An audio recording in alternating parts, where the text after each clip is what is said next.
낡은 장롱문을 여는 순간 오래된 먼지가 후두둑 떨어졌습니다. 정리를 하다 깊숙한 곳에서 녹색 비단 보자기가 나왔고 그 안에서 발견한 어머니의 필체. 1년 후 꼭 정희에게 돌려주세요. 심장이 멈췄어요. 30년 전 그날이 생생하게 떠올랐습니다. 회상 마이너스 1993년 가을, 결혼 전 24살, 나 김정희는 맞선으로 박민수를 만났습니다. 어머니는 서둘러 혼사를 진행하셨어요. 당시 아버지의 사업이 기울어가고 있었기에 딸이 좋은 집안으로 시집가길 바라셨던 거죠.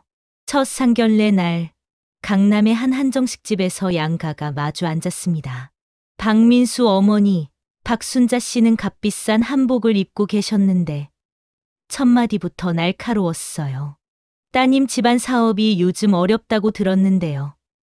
괜찮으신가요? 우리 어머니는 애써 미소를 지으며 대답하셨습니다. 일시적인 어려움입니다. 곧 나아질 겁니다. 하지만 시어머니가 될 분의 눈빛은 차갑게 우리 가족을 평가하고 있었죠. 마치 물건을 감정하듯이. 식사 내내 불편한 공기가 흘렀지만 나는 모른 척했어요. 민수 씨가 괜찮은 사람이면 된다고 생각했으니까. 1994년 2월, 결혼. 설날 연휴, 소박한 결혼식을 올렸습니다. 친정에서는 최소한의 예단만 보냈어요. 이불 몇 채, 옷가지 몇 벌. 그게 전부였습니다. 시어머니의 얼굴은 계속 굳어 있었죠. 하객들에게 인사를 나누면서도 입가에는 불만이 서려 있었어요. 요즘 세상에 이렇게 간소하게 하는 집도 있나. 그 중얼거림이 귀에 들렸지만 나는 모르는 척했습니다. 신혼 한 달은 행복했어요. 남편은 다정했고 새 출발에 대한 기대로 가득했죠. 하지만 그 달 말 친정에서 전화가 왔습니다. 어머니의 떨리는 목소리. 정희야. 아버지 사업이 완전히 부도가 났단다. 가슴이 철렁 내려앉았습니다. 1994년 3월 어머니의 마지막 방문. 어느 날 어머니가 우리 집을 찾아오셨어요. 얼굴이 몹시 초췌했고 눈가엔 다크서클이 짙었죠. 어머니는 녹색 비단 보자기를 조심스럽게 꺼내셨습니다. 안에는 서류 뭉치가 들어 있었어요. 시어머니를 불러 거실에 앉았을 때 어머니가 떨리는 목소리로 말씀하셨죠. 사돈, 죄송합니다. 저희 집안이 부도가 나서 지금 채권자들이 닥치고 있어요. 한숨을 크게 쉬시고는 이어 말씀하셨습니다. 강남에 있는 땅 3필지만이라도 급하게 지켜야 할 것 같아서요. 잠깐만, 정말 잠깐만 사돈 명의로 옮겨두면 안 될까요? 파산 정리 끝나면 1년 안에 정희 명의로 돌려드릴게요. 시어머니는 서류를 천천히 훑어보셨어요. 강남 땅 3필지. 가격을 확인하시는 눈빛이 번뜩였죠. 그러시죠, 사돈. 며느리 친정인데 도와드려야죠. 어머니는 눈물을 글썽이며 두 손을 모으셨습니다. 고맙습니다. 정말 고맙습니다. 최영우 변호사님께 증인도 부탁했으니 파산 정리만 끝나면 1년 안에 정희한테 꼭 돌려주세요. 그러고는 녹색 비단 보자기를 시어머니께 건네며 말씀하셨어요. 이 보자기에 잘 싸두셨다가 1년 후 꼭 우리 딸한테 주세요. 이건 정희와 정수가 잘 살라고 저희 부부가 평생 모은 거예요. 나는 옆에서 그저 지켜볼 수밖에 없었습니다. 친정이 무너지는 모습을 보며 가슴이 찢어지는 것 같았어요. 그날 저녁, 어머니가 돌아가신 후 나는 시어머니께 감사 인사를 드렸습니다. 어머니, 친정을 도와주셔서 정말 감사합니다. 시어머니는 의미심장하게 웃으셨어요. 가족인데 당연하지. 근데 정희야. 잠시 뜸을 들이시더니 날카로운 눈빛으로 저를 보셨죠. 내 친정이 완전히 파산하면 우리한테 피해 오는 거 아니겠지. 빚쟁이들 따라오는 거 아니고? 가슴이 철렁했지만 나는 고개를 저었습니다. 그럴 리 없어요, 어머니. 하지만 시어머니의 표정은 여전히 차갑기만 했어요. 1994년 3월 25일, 어머니의 사고. 어머니가 우리 집을 다녀간 지 일주일 후였습니다. 새벽 4시 전화벨이 울렸어요. 수화기 넘어 동생 정수의 울먹이는 목소리. 누나, 엄마, 아빠가 교통사고로. 심장이 멈추는 것 같았습니다. 뭐라고? 정수야, 무슨 소리야? 새벽에 차가. 누나, 빨리 와. 병원이야. 달려간 병원 응급실. 어머니는 이미 의식이 없었고 아버지는 현장에서 즉사하셨다고 했어요. 의사는 고개를 저으며 말했죠. 죄송합니다. 최선을 다했지만 그날 밤 어머니도 돌아가셨습니다. 장례식장, 3일장을 치르는 내내 나는 넋을 잃고 있었어요. 부모님이 한꺼번에 떠나시다니. 25 나이에 감당하기엔 너무 큰 슬픔이었죠. 시어머니가 조문객들에게 인사하시며 말씀하셨어요. 우리 며느리 친정이 부도나서 그 충격으로 참 안 됐어요. 그리고 장례가 끝난 후 시어머니가 저를 따로 불러 앉혔습니다. 정이야, 슬프겠지만 이제 내가 정신 차려야 해. 고개를 들자 시어머니의 눈빛이 차갑게 빛났어요. 친정 빚이 엄청나다면서 10억이 넘는다고. 장례 비용은 우리가 다 댈 테니 걱정 마. 우리가 가족이잖아. 고맙습니다, 어머니. 시어머니는 잠시 침묵하시더니 조심스럽게 말씀하셨죠. 그리고 말이야, 지난번에 내 어머니가 맡긴 땅 있잖아. 1년 후에 내 명의로 돌려준다고 했는데 가슴이 두근거렸어요. 지금 생각해보니 그냥 우리 명의로 두는 게 낫지 않겠니? 어차피 친정 빚쟁이들이 너 찾아올 텐데. 내 명의로 되어 있으면 다 빼앗기잖아. 그게 나을까요? 슬픔에 빠진 나는 제대로 판단할 수 없었습니다. 그럼 당연하지. 내가 네 시어머니인데 널 위하는 거지. 나중에 빚 정리 다 되면 그때 다시 생각하자. 나는 고개를 끄덕였어요. 그때는 몰랐습니다. 그게 30년 악몽의 시작이 될 줄은. 현재 서류를 들고 있는 나, 30년이 지난 지금 이 녹색 보자기를 보며 깨닫습니다. 어머니의 마지막 부탁, 1년 후 꼭 정희에게 돌려주세요. 하지만 30년간 단 한 번도 돌려받지 못했어요. 나는 왜 그토록 순진했을까요? 왜 시어머니를 믿었을까요? 손이 떨립니다. 이제야 진실을 찾아야 할 때가 온 것 같습니다. 장례 후 친정 빚은 정말 엄청났습니다. 10억이 넘었고 채권자들이 찾아왔죠. 시어머니는 친척들 앞에서 말했어요. 우리 며느리 친정이 완전히 망했어요. 지참금 한 푼 못 받았는데 오히려 장례비까지 우리가 됐죠. 남편 민수는 점점 차갑게 변했습니다. 당신 친정 때문에 우리 집안 망신이야. 밖에 나가면 사람들이 다 알아. 파산 집안이랑 혼인했다고. 미안해요. 미안하다고 되는 게 아니야. 당신 동생 정수. 그 애도 우리가 학비 대줘야 하는 거 아니야? 고등학생이던 동생을 위해 시어머니에게 부탁했지만 돌아온 건 냉소뿐이었어요. 우리도 형편이 빠듯해. 내 친정일까지 우리가 책임질 순 없어. 결국 동생은 고등학교를 중퇴하고 공장에 취직했습니다. 어느 날 동생이 전화했어요. 누나, 엄마가 시댁에 맡긴 땅 있잖아. 그거 언제 돌려받아? 그거라도 있으면 내가 대학 갈 수 있을 것 같은데. 나는 대답하지 못했습니다. 시어머니는 아직 시기상조라며 계속 밀었고 나는 동생에게 차마 말할 수 없었어요. 정수야, 조금만 기다려봐. 시어머니가. 누나는 맨날 기다리래. 나는 언제까지 공장에서 일해야 돼? 동생의 목소리에 서운함이 묻어났습니다. 그날 이후 연락이 뜸해졌고 결국 10년, 20년 동안 서로 멀어졌어요. 죄책감 때문이었습니다. 동생에게 땅을 못 돌려받았다고 말할 용기가 없었던 거죠. 어느 날 시어머니와 남편이 심각한 표정으로 나를 불렀습니다. 정희야, 민수 사업 확장해야 하는데 자금이 필요해. 내 친정에서 맡긴 땅, 그거 팔아야 할 것 같아.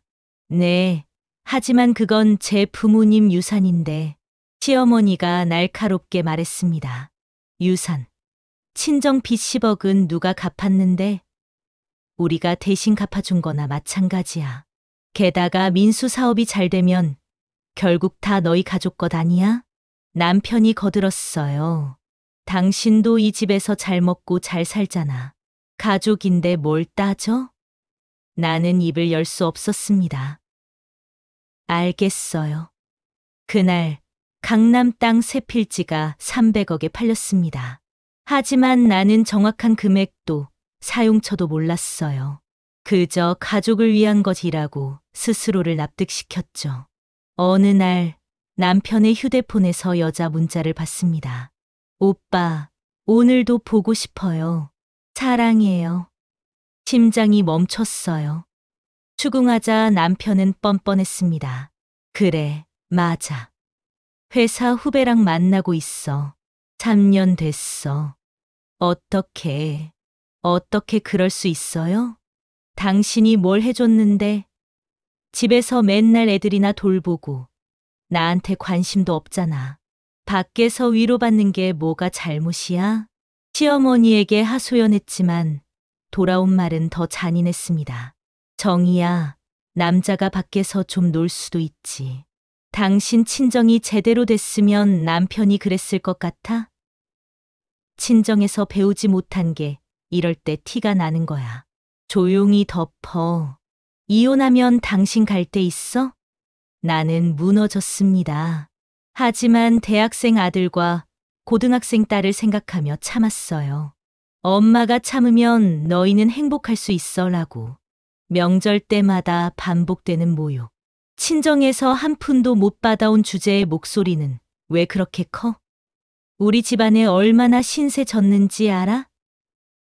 친정 빚 10억, 장례비, 애들 학비. 다 우리 돈이야. 친척들 앞에서도 마찬가지였어요. 우리 며느리는 친정이 망해서 맨몸으로 시집 왔어요. 그래도 우리가 잘 키웠죠. 나는 고개를 숙일 수밖에 없었습니다. 그렇게 30년을 참고 살았습니다.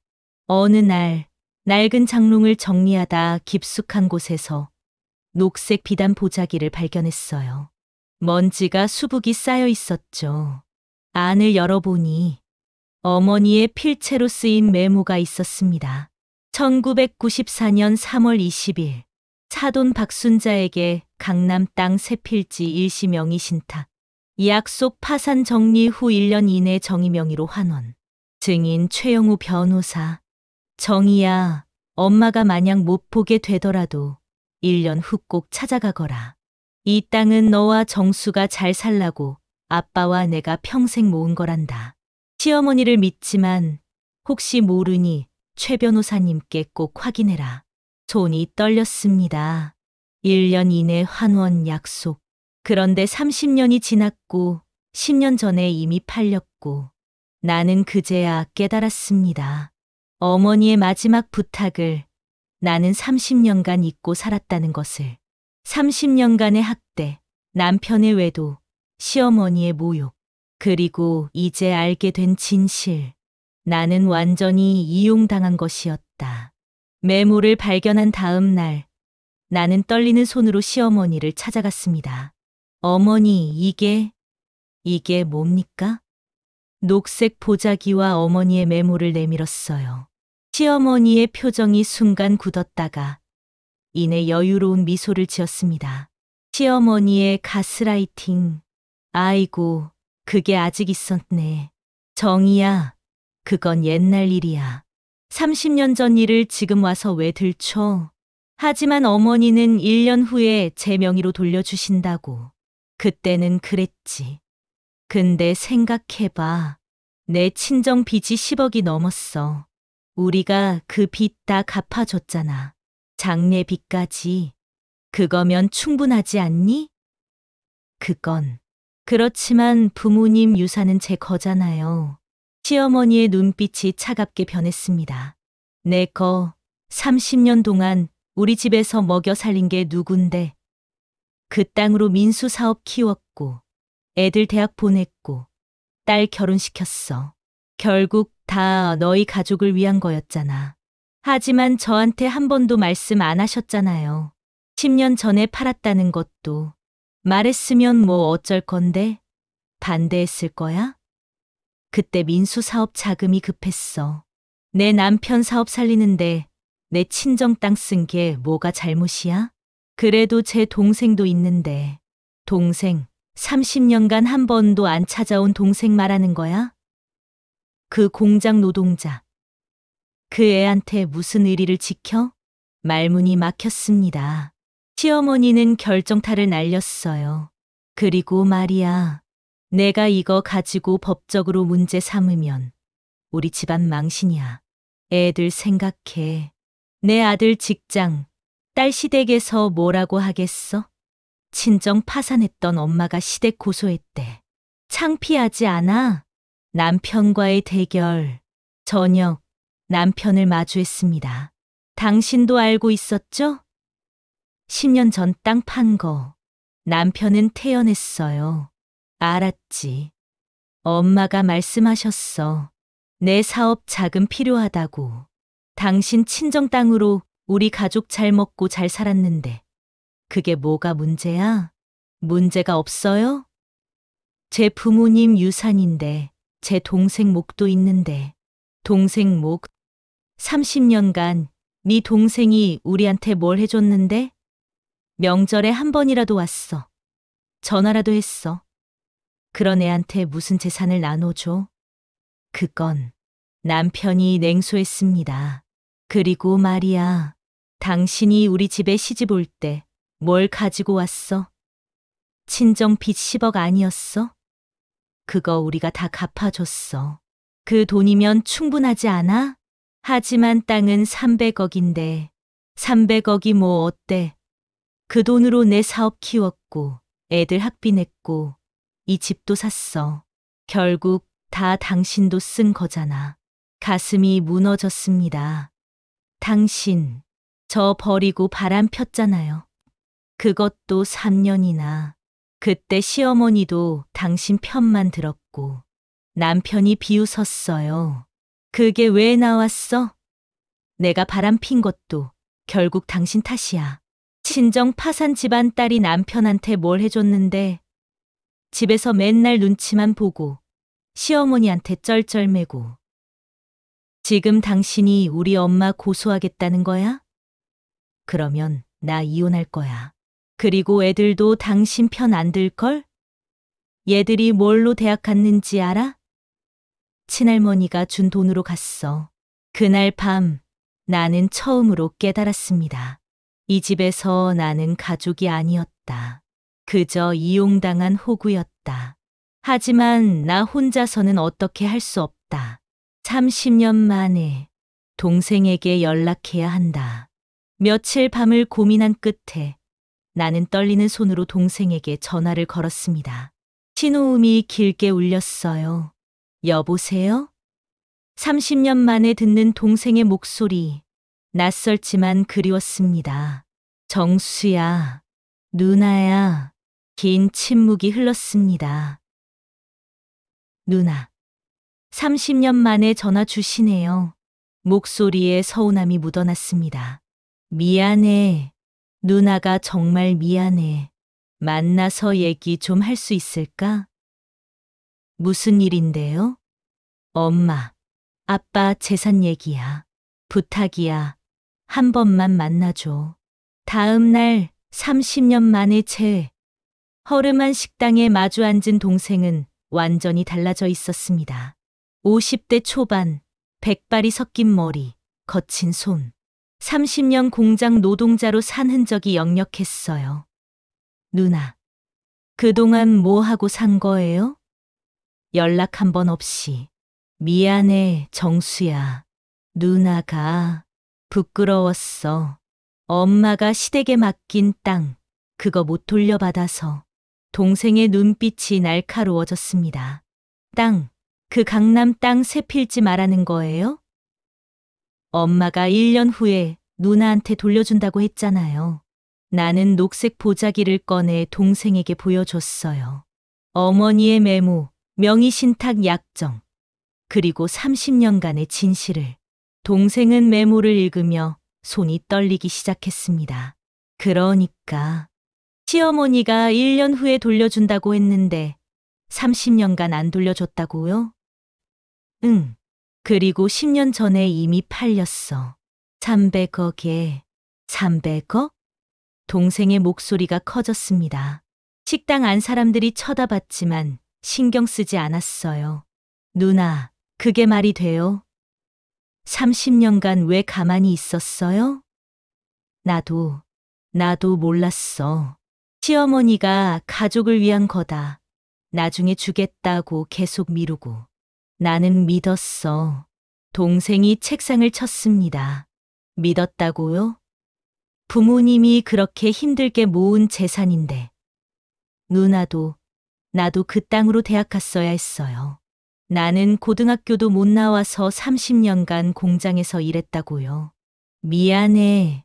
정말 미안해. 미안하다고 끝나요? 내 인생은 어떡하라고요? 내가 만약 대학 갔으면 지금 이렇게 살고 있을 것 같아요? 동생이 눈물을 흘렸습니다. 나도 울었어요. 한참을 울고 나서 동생이 말했습니다. 누나, 그래도 이제라도 알게 된 건 다행이에요. 이거 법적으로 문제 있어요. 명의신탁은 원소유자한테 돌려줘야 하는 거잖아요. 그리고 1년 후 환원 약속까지 있으면. 하지만 시어머니가 증여 각서가 있다고 했어. 내 도장 찍혀 있다고. 위조일 거예요. 누나가 그런 각서 쓴 적 없잖아요. 응. 없어. 동생이 단호하게 말했습니다. 누나, 이거 찾아야 해요. 30년 늦었지만 이제라도 찾아야 해요. 어머니 메모에 최영우 변호사 이름이 있잖아요. 그분부터 찾아가요. 하지만 시댁 식구들이 남편도 다 반대할 텐데 그게 가족이에요? 30년간 누나 무시하고 외도하고 친정 재산 다 빼먹은 사람들이? 누나 정신 차려요. 이건 누나 인생이에요. 동생의 말에 나는 무언가 깨달았습니다. 그래, 이건 내 인생이야. 30년을 이용당했으면 됐어. 이제는 당당하게 내 것을 찾아야 해. 30년 만에 만난 동생이 내 편이 되어 주었다. 이제 진실을 밝힐 용기가 생겼다. 다음 날 최영우 법률사무소. 강남의 오래된 건물 3층. 낡은 간판이 보였습니다. 최영우 법률사무소. 정수와 나는 서로를 바라보며 심호흡을 했어요. 들어가자, 누나. 응. 문을 열고 들어서자 80대로 보이는 노신사가 책상에 앉아 계셨습니다. 백발의 머리, 하지만 또렷한 눈빛. 혹시 정희 씨, 그리고 정수 씨? 네, 맞습니다. 노 변호사가 천천히 일어나셨어요. 30년을 기다렸습니다. 우리는 노 변호사 맞은편에 앉았습니다. 변호사는 오래된 캐비닛에서 파일 하나를 꺼내셨어요. 1994년 3월 20일. 그날을 똑똑히 기억합니다. 댁의 어머니 최은숙 씨께서 박순자 씨와 함께 제 사무실에 오셨어요. 파일을 펼치며 변호사가 말했습니다. 어머니께서 친정 부도로 채권자를 피해 일시적으로 명의신탁한다고 하시며 이 약정서를 작성하셨습니다. 낡은 서류를 보여주셨어요. 거기엔 분명히 적혀 있었죠. 파산 정리 후 1년 이내 반드시 김정희 명의로 환원. 제가 증인으로 서명했습니다. 여기 보세요. 정말로 최영우 변호사의 서명이 있었습니다. 변호사가 한숨을 쉬며 말을 이었습니다. 1995년 3월 정확히 1년 후에 제가 박순자 씨에게 연락했습니다. 네, 약속대로 정희 씨 명의로 환원하시죠라고 했죠. 그런데 변호사의 표정이 어두워졌어요. 박순자 씨가 다시 찾아오셨습니다. 그리고 이걸 보여주셨어요. 또 다른 서류를 꺼내셨습니다. 증여각서라고 적혀 있었어요. 며느리가 자발적으로 증여하기로 마음을 바꿨다며 이 각서를 들고 왔습니다. 정희 씨 도장과 서명이 찍힌. 내 도장이 선명하게 찍혀 있었지만 서명은 내 필체가 아니었어요. 저는 그런 각서 쓴 적 없어요. 저도 이상하다고 생각했습니다. 변호사가 고개를 저으셨어요.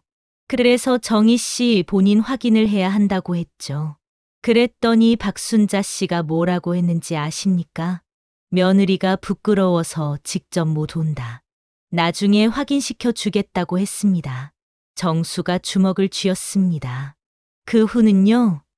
왜 경찰에 신고 안 하셨어요? 정수가 물었습니다. 변호사가 괴로운 표정을 지으셨어요. 죄송합니다. 명확한 증거가 없었습니다. 도장은 진짜였고 서명도 얼핏 보면 비슷했으니까요. 그리고 박순자 씨가 그 후로 연락을 끊으셨습니다.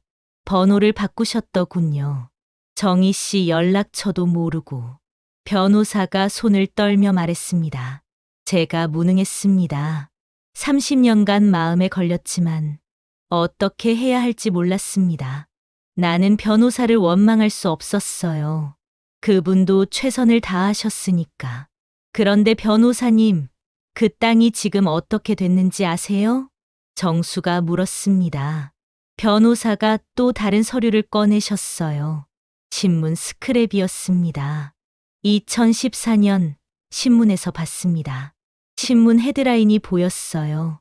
강남 재개발, 동땅 300억 매각. 그 땅 세 필지가 300억에 매각됐다는 기사였습니다. 박순자 씨 명의로. 정수와 나는 숨이 멎었습니다. 제가 다시 연락하려 했습니다. 하지만 역시 연락처를 찾을 수 없었고 변호사가 우리를 바라보며 말했어요. 지금이라도 늦지 않았습니다. 증여각서가 위조라는 걸 입증하면 명의신탁 재산을 돌려받을 수 있습니다. 어떻게요? 필적 감정을 하세요. 그리고 법원에 소송을 제기하시고 제가 증인으로 서겠습니다. 법률사무소를 나온 우리는 한참 동안 말이 없었습니다. 정수가 먼저 입을 열었어요. 누나, 300억.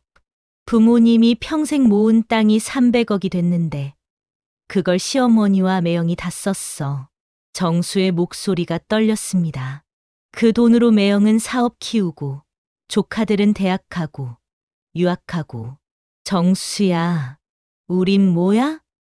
나는 고등학교도 못 나왔는데 누나는 30년간 무시당했는데.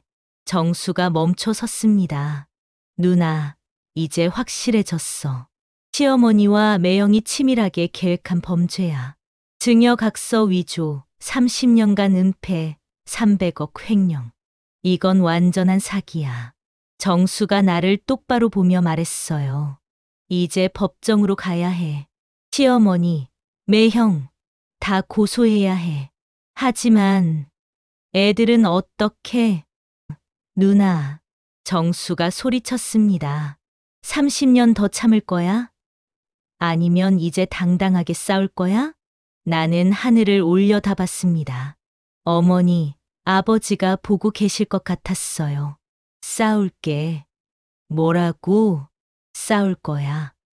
30년 참았으면 됐어. 이제는 내 것 찾을 거야. 정수가 미소 지었습니다.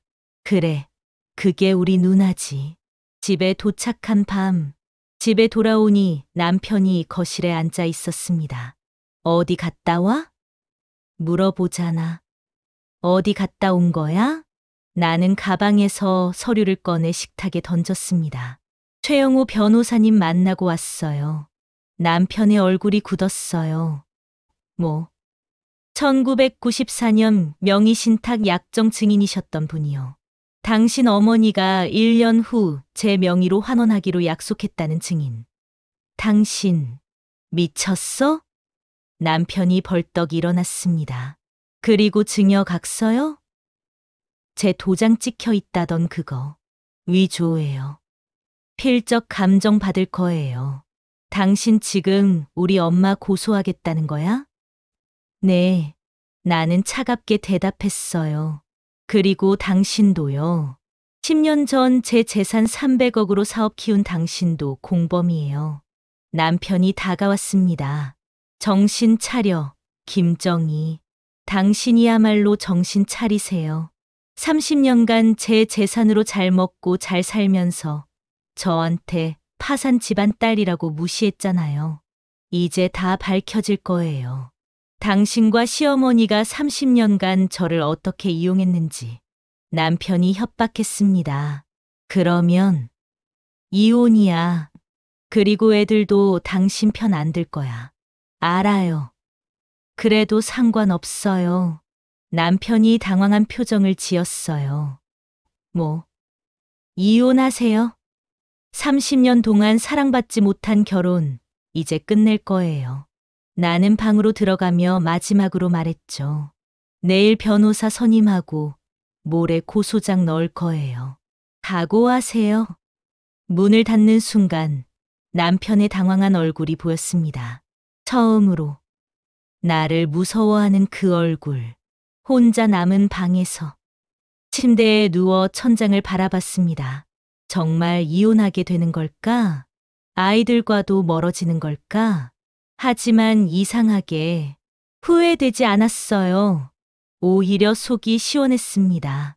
30년 만에 처음으로 내 목소리를 냈으니까. 휴대폰이 울렸습니다. 정수였어요. 누나, 잘 생각했어. 내일 같이 변호사 사무실 가자. 고마워, 정수야. 뭐가? 우리 남매잖아. 내가 옆에 있을게. 전화를 끊고 창밖을 바라봤습니다. 달이 밝았어요. 어머니, 아버지. 30년 걸렸지만 이제 약속 지킬게요. 그리고 정수와 나 이제 당당하게 살게요. 다음 날 아침 정수와 함께 법률사무소를 찾았습니다. 젊은 변호사가 우리를 맞이했어요. 명의신탁 사기 사건이시죠? 최영우 변호사님께 의뢰받았습니다. 네, 그렇습니다. 일단 증여, 각서, 필적 감정부터 시작하겠습니다. 그리고 소송 준비에 2주 정도 걸릴 것 같은데.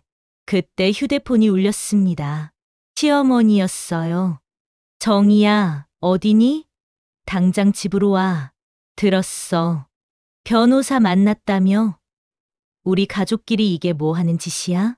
저는 제 재산을 찾으려는 것뿐이에요. 재산. 그게 내 재산이야? 우리가 살려준 거지. 시어머니의 목소리가 떨렸습니다. 당장 집으로 와. 얘기 좀 하자. 안 그러면 뭔데요? 후회할 거야. 전화가 끊어졌습니다. 시댁으로 가니 온 가족이 모여 있었습니다. 시어머니, 남편, 큰 시누이, 작은 시누이까지. 모두가 나를 노려보고 있었어요. 시어머니가 먼저 말문을 열었습니다. 정희야, 앉아. 나는 서 있었습니다. 앉으라니까. 시어머니의 고함에도 나는 움직이지 않았어요. 좋아. 서서 들어. 내가 무슨 짓을 하려는지 알아? 제 부모님 유산 찾으려는 거예요. 큰 시누이가 비웃었습니다. 유산. 30년 전에 파산한 집안 유산이 뭐가 있어? 강남 땅 3필지요. 300억에 팔린 그 땅. 작은 시누이가 끼어들었어요. 옳게, 정신 차려. 그 땅은 이미 우리 엄마 명의였어. 법적으로 문제 없다고. 위조된 증여 각서로요? 제가 쓴 적도 없는 각서로? 시어머니의 협박. 시어머니가 자리에서 일어났습니다. 좋아, 김정희. 내가 법정까지 가고 싶다면 가봐. 하지만 알아도 우리도 가만히 있지 않을 거야. 시어머니가 가방에서 서류 뭉치를 꺼냈어요. 이게 뭔지 알아? 내가 지난 30년간 우리 집에서 쓴 돈 내역이야. 뭐라고요? 생활비, 애들 학비, 의료비, 명절 용돈. 다 합치면 10억이 넘어. 시어머니가 차갑게 웃었습니다. 내가 소송 걸면 우리도 맞고소할 거야. 30년간 우리 집에 얹혀 산 돈 다 갚으라고. 그건 가족이니까 당연한 거 아니에요? 가족? 내가 먼저 배신했잖아. 가족을 법정에 세우는 게 어디 있어? 남편이 다가왔습니다. 여보, 진정해. 이렇게까지 할 필요 없잖아. 엄마한테 100억 받아. 그럼 되잖아. 왜 가족을 파탄내려고 해? 100억? 남편이 계속 말했어요. 그래, 엄마가 양보하신대. 100억 주시겠다고. 그걸로 당신 명의로 집도 사고, 당신 동생도 도와주고. 시어머니가 거들었죠. 그게 서로 좋은 거 아니겠니? 법정 가면 시간도 돈도 다 들어. 그냥 합의하자. 나는 고개를 저었습니다. 싫어요. 300억이 제 부모님 유산인데 왜 100억만 받아요? 남편의 얼굴이 굳어졌어요. 그래? 그럼 내 마음대로 해. 하지만 알아도 내가 이혼 소송 걸면 당신은 한 푼도 못 가져가. 남편이 협박했습니다. 그리고 애들한테 다 말할 거야. 엄마가 친할머니 고소해서 우리 가족 망쳤다고. 애들은 이미 알아요. 그래? 그럼 더 확실히 알려줘야겠네. 엄마가 얼마나 배은망덕한 사람인지. 그때 거실 문이 열렸습니다. 아들과 딸이 들어왔어요. 엄마. 아들이 나를 보며 말했습니다. 제발 그만하세요. 할머니가 얼마나 우리를 사랑하시는데 너희 학비, 유학비, 그게 다 어디서 나온 돈인지 알아? 할머니가 주신 거잖아요. 아니야. 그건 외할머니, 외할아버지가 남긴 재산이야. 너희 엄마 것이었어. 딸이 눈물을 글썽이며 말했어요. 엄마, 제발 이러지 마세요. 제 시댁에서 뭐라고 할까봐 무서워요. 친정 엄마가 시댁 고소했대. 저 창피해서 어떻게 살아요? 아들도 거들었죠. 저도 회사에서 소문나면 어떡해요. 할머니 고소한 애라고 하면 너희들. 엄마, 저희는 할머니 편이에요. 엄마가 잘못하신 거예요. 두 아이 모두 내게서 돌아섰습니다. 큰 시누이가 차를 따르며 말했어요. 옳게, 솔직히 말할게. 오빠 사업이 어떻게 컸는지 아는 사람들이 얼마나 많은데. 괜히 소송에서 소문나면 우리 집안 망신이야. 오빠 사업도 타격받고 작은 시누이도 거들었죠. 그리고 옳게 30년간 이 집에서 얼마나 편하게 살았어? 아무것도 안 하고. 제가 언제 맨날 집에서 애들이나 돌보고 시어머니 시중이나 들고. 그게 뭐 대단한 일이야? 큰 시누이가 마무리했습니다. 솔직히 옳게 친정이 파산했을 때 우리가 안 받아줬으면 어쩔 뻔했어. 고마운 줄 알아야지. 시어머니가 최후 통첩을 했습니다. 김정희, 내일까지 생각해. 100억 받고 조용히 넘어갈 거냐? 아니면 법정 갈 거냐? 법정 가면 우리도 가만히 있지 않을 거야. 막 고소하고 내 과거 다 들춰내고 애들도 다 내 편에서 떼어놓을 거야. 시어머니가 차갑게 웃었어요. 그리고 내 동생, 그 공장 노동자. 그 애가 과연 법정 비용 감당할 수 있을까? 우리는 돈도 많고 변호사도 좋은 사람 쓸 거야. 넌 질 거야, 김정희. 나는 아무 말 없이 집을 나왔습니다. 밤, 정수에게 전화. 집으로 돌아오는 길, 정수에게 전화를 걸었습니다. 누나? 정수야, 나 흔들려. 무슨 일 있었어? 나는 오늘 있었던 일을 모두 털어놨어요. 시어머니의 협박, 남편의 회유, 자식들의 배신. 정수야, 내가 이기긴 할까? 애들도 다 떠났는데. 정수가 단호하게 말했습니다. 누나, 그게 중요해? 애들이 누나 편 안 드는 게 중요한 게 아니야. 누나가 30년 더 참고 살 거냐가 중요하지. 하지만 누나, 100억 받고 끝내면 어때? 시어머니는 200억 가져가고 또 웃으면서 사는 거야. 정수의 목소리가 떨렸습니다. 그게 정이야? 그게 엄마, 아빠가 바라신 거야?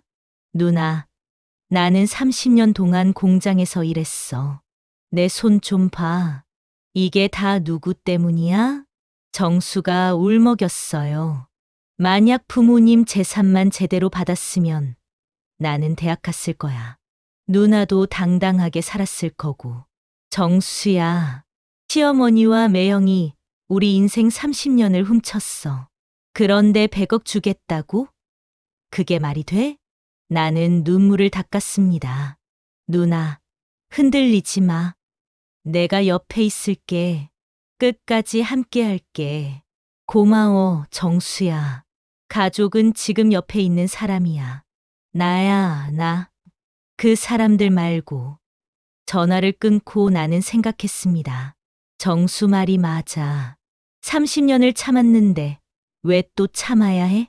나는 휴대폰을 들어 변호사에게 문자를 보냈어요. 소송 진행하겠습니다. 빨리 준비해 주세요. 거울을 봤습니다. 55세, 백발 섞인 머리, 주름진 얼굴.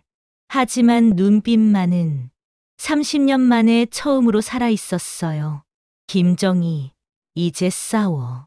당당하게 어머니의 녹색 보자기를 꺼내 안았습니다. 엄마, 이제 약속 지킬게요.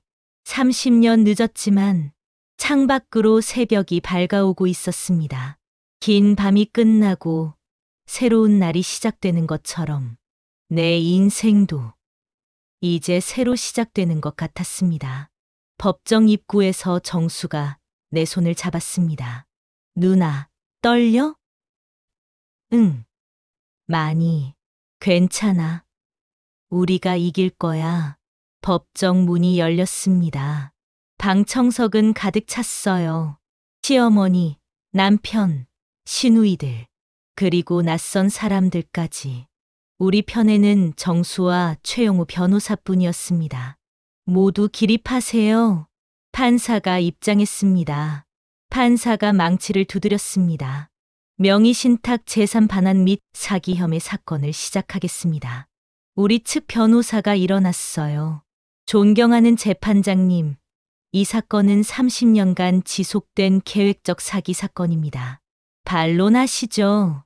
피고 측 변호사가 일어났습니다. 비싼 정장을 입은 유명 변호사였어요. 재판장님, 이 사건은 단순한 가족 간 재산 분쟁입니다. 원고가 자발적으로 증여한 것을 30년 후에 뒤집으려는 것이죠. 피고 박순자 씨, 증언석에 나오십시오. 시어머니가 천천히 증언석으로 걸어갔습니다. 82세의 노인이지만 여전히 위험 있는 자세였어요. 피고는 1994년 3월 20일 고 최은숙 씨로부터 강남 땅 3필지를 명의신탁 받았습니까? 네, 받았습니다. 그 이유는?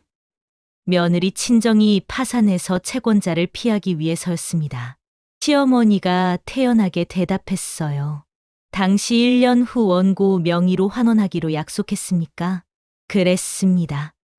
하지만 뭡니까? 1년 후 며느리가 자발적으로 저한테 증여했습니다. 피고 측 변호사가 서류를 제출했습니다.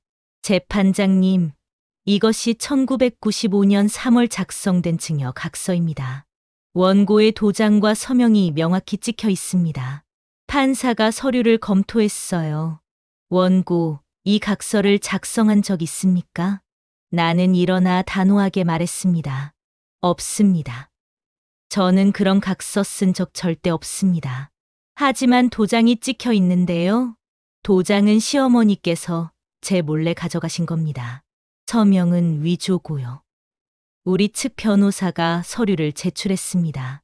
재판장님, 국립과학수사연구원의 필적 감정 결과를 제출합니다. 읽어보시죠. 증여 각서의 서명은 원고 김정희의 필체와 73%의 이상 차이를 보입니다. 위조 가능성이 매우 높습니다. 법정이 술렁였습니다. 또한 도장 감정 결과 원본 도장을 훔쳐서 찍은 흔적이 발견되었습니다. 각인 각도와 압력이 본인이 직접 찍은 것과 현저히 다릅니다. 시어머니의 얼굴이 하얗게 질렸어요. 증인 최영우 변호사님, 증언석으로 나오십시오. 80세의 최 변호사가 천천히 걸어 나왔습니다. 증인은 1994년 명의신탁 약정서 작성 당시 증인으로 계셨습니까? 네, 그렇습니다. 당시 상황을 설명해 주십시오. 최 변호사가 또렷한 목소리로 말했습니다. 1994년 3월 20일, 고 최은숙 씨께서 박순자 씨와 함께 제 사무실에 오셨습니다. 계속하세요. 최은숙 씨는 친정 파산으로 채권자를 피해 일시적으로 명의신탁한다. 파산 정리 후 1년 이내 반드시 딸 김정희 명의로 환원한다고 명확히 말씀하셨습니다. 박순자 씨도 동의했습니까? 네, 명확히 동의하셨습니다. 그래서 제가 증인으로 서명했죠. 법정이 숙연해졌습니다. 그런데 1년 후 어떤 일이 있었습니까? 1995년 3월, 제가 박순자 씨에게 약속대로 환원하시라고 연락했습니다. 그랬더니 박순자 씨가 위조된 증여 각서를 들고 왔습니다. 며느리가 마음을 바꿨다며 최 변호사가 시어머니를 똑바로 보며 말했어요. 저는 이상하다고 생각했습니다. 그래서 본인 확인을 하자고 했죠. 그런데 박순자 씨가 며느리가 부끄러워서 못 온다며 거부했습니다. 그 후는 연락이 끊겼습니다. 30년간 제 양심을 괴롭힌 사건입니다. 증인 김정수 씨, 증언석으로 정수가 일어났습니다. 떨리는 발걸음이었지만 눈빛은 단호했어요. 증인은 원고의 친동생입니까? 네, 그렇습니다. 부모님 돌아가셨을 때 몇 살이었습니까? 18, 고등학교 2학년이었습니다. 그 후 어떻게 되었습니까? 정수가 목이 메었어요. 학비가 없어서 고등학교를 중퇴했습니다. 그리고 공장에 취직했죠. 만약 부모님 재산이 제대로 상속되었다면 대학을 갔을 겁니다. 정수의 눈에서 눈물이 흘렀습니다. 저는 30년간 공장 노동자로 살았습니다. 이 손을 보십시오. 정수가 손을 들어 보였어요. 기계 기름에 절고 상처투성이인 손. 이게 30년의 결과입니다. 피고들은 우리 남매의 인생 30년을 훔쳤습니다. 방청석에서 훌쩍이는 소리가 들렸습니다. 우리 측 변호사가 마지막 증거를 제출했습니다. 재판장님, 고 최은숙 씨의 일기장을 제출합니다. 낡은 일기장이 판사에게 전달되었어요. 1994년 3월 20일자 일기를 읽겠습니다. 법정이 조용해졌습니다. 오늘 사돈 박순자에게 땅을 일시 맡겼다. 1년만 지나면 정의 명의로 돌아온다고 했다. 최 변호사님이 증인이시니 안심이다. 판사가 계속 읽었어요. 만약 내가 없더라도 정의야 꼭 찾아가거라. 이 땅은 너와 정수가 당당하게 살라고 아빠와 내가 평생 모은 거란다. 목소리가 떨렸습니다. 시어머니를 믿지만 혹시라도 약속을 안 지키시면 꼭 찾아야 한다. 이건 너희들 인생이니까. 법정의 모든 사람이 눈물을 흘렸어요. 나도, 정수도, 심지어 판사님도. 원고, 최후 진술하시겠습니까? 나는 떨리는 다리로 일어났습니다. 재판장님. 저는 30년간 망한 집안 딸이라는 낙인을 안고 살았습니다. 시어머니는 매일 저를 무시했습니다. 친정에서 한 푼도 못 받아온 주제라고. 목이 메었지만 계속 말했어요. 남편은 항상 저에게 무심했으며 심지어 외도까지 하며 아무렇지 않게 행동하며 저한테 내가 먹여 살렸다고 했습니다. 자식들도 저를 외면했습니다. 할머니가 우리 키웠다고 눈물이 흘렀습니다. 하지만 진실은 그 모든 게 제 부모님 재산이었습니다. 300억. 그 돈으로 시댁은 부자가 됐고 저는 30년간 굴욕을 당했습니다. 나는 시어머니를 똑바로 보며 말했어요. 재판장님, 저는 돈이 아깝지 않습니다. 제가 원하는 건 정의입니다. 30년간 저를 짓밟은 사람들이 법의 심판을 받기를 원합니다. 자리에 앉았습니다. 판사가 망치를 들었습니다. 판결을 선고하겠습니다. 법정이 숨죽였어요. 이 사건은 30년간 지속된 계획적 사기 사건으로 판단됩니다. 피고 박순자와 피고 박민수는 명의신탁 재산을 부당하게 횡령하고 증여각서를 위조하여 원고를 30년간 기망했습니다. 시어머니가 고개를 떨구었습니다. 판결 주문. 피고 박순자와 피고 박민수는 명의신탁 재산 300억 원을 원고 김정희, 김정수에게 반환하라. 사기 및 문서위조죄로 피고 박순자는 징역 4년, 피고 박민수는 징역 3년을 선고한다. 원고가 30년간 받은 정신적 피해에 대한 위자료 50억 원을 추가 지급하라. 쿵! 망치 소리가 울렸습니다. 시어머니가 소리쳤습니다. 이게 말이 돼요? 30년을 가족으로 살았는데 판사가 단호하게 말했습니다. 가족이라면 더욱 용서받을 수 없습니다. 신뢰를 배신한 범죄입니다. 법정을 나서는 시어머니와 남편. 남편이 마지막으로 돌아보며 말했어요. 후회할 거야. 나는 차갑게 대답했습니다. 후회하는 건 당신일 거예요. 정수가 나를 끌어안았습니다. 누나, 이겼어. 우리 이겼어. 나도 정수를 안았어요. 응, 30년 만에 둘 다 울었습니다. 기쁨의 눈물이었어요. 최 변호사가 다가와 악수를 청했습니다. 축하합니다. 정의가 승리했습니다. 감사합니다, 변호사님. 하늘을 올려다봤습니다.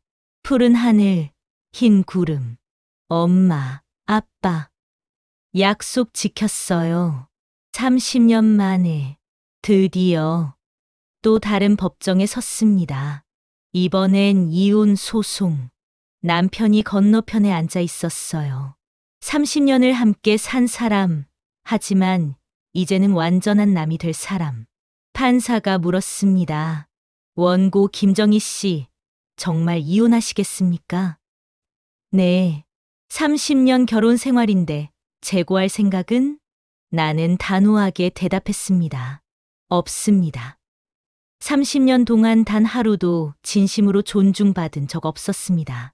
남편이 마지막으로 말했어요. 당신, 정말 이혼할 거야? 우리 30년을. 나는 남편을 똑바로 보며 말했습니다. 당신은 저를 사랑한 게 아니라 제 재산을 사랑했어요. 이제야 알았어요. 이혼 합의서에 서명하세요. 위자료 50억도 받았으니 더 이상 할 말 없어요. 판사가 망치를 두드렸습니다. 이혼을 허가합니다. 쿵. 30년 결혼 생활이 그렇게 끝났습니다. 법원의 판결대로 재산이 분배되었습니다.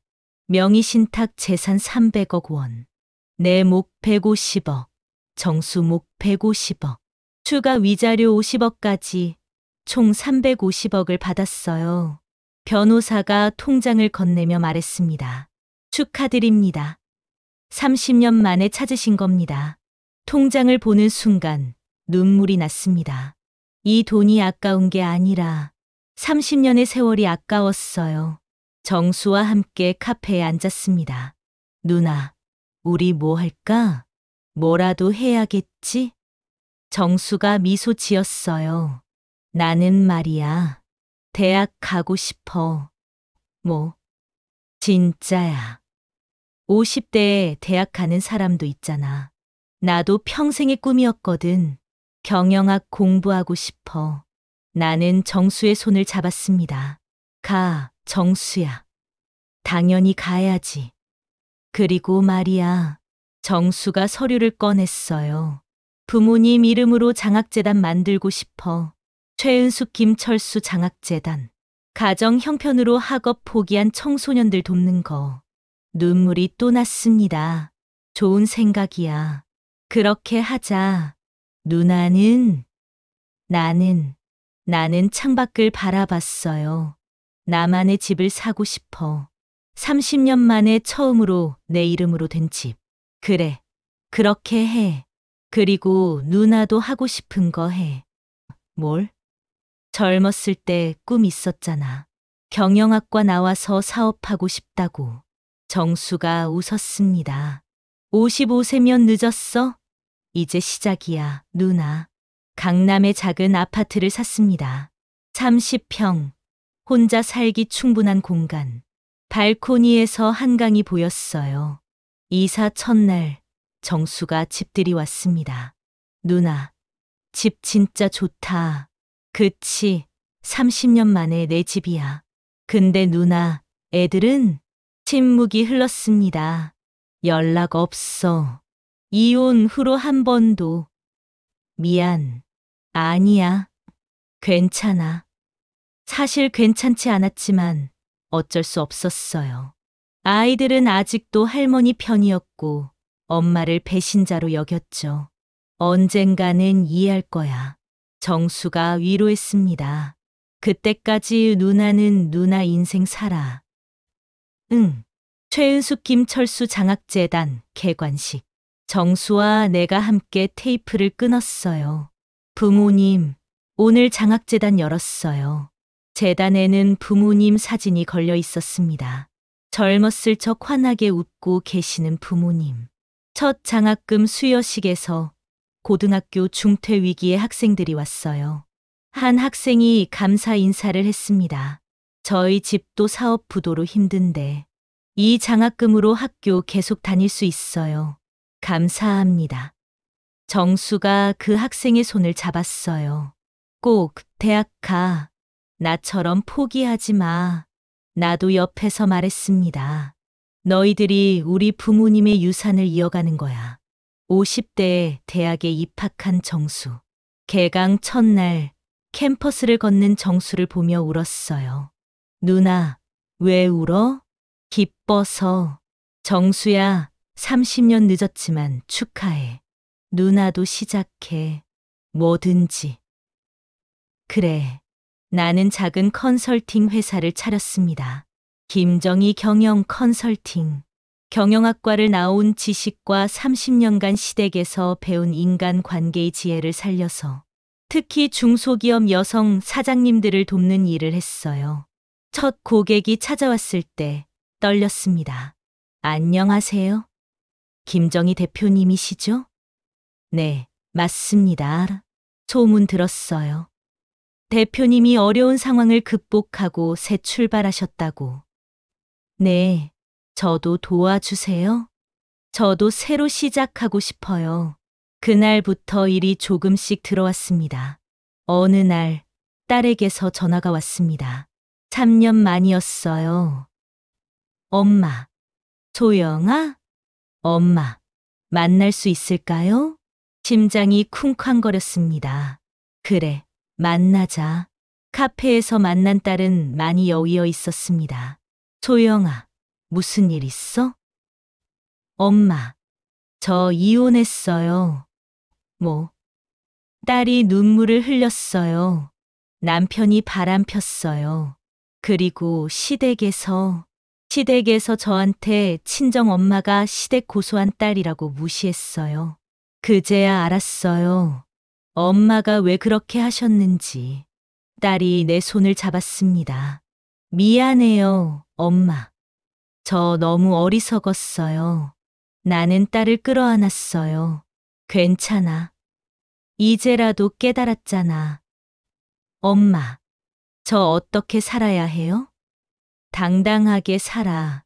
엄마처럼. 60세가 된 나는 발코니에 서 있습니다.